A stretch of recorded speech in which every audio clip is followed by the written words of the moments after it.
Father.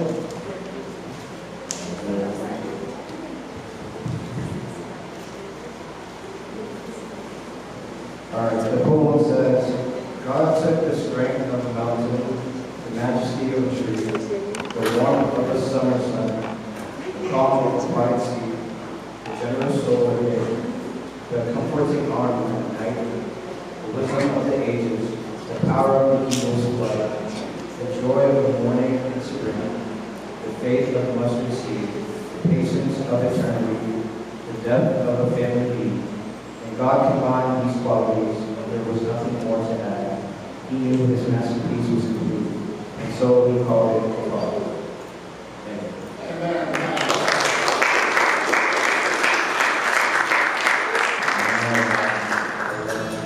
Presenting you guys. So for the fathers, I would ask all the fathers to stand up, please.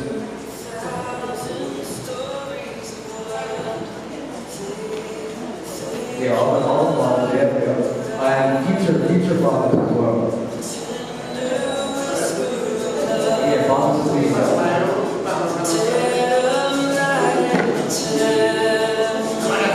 Don't be scared. Make sure you stand up.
Stand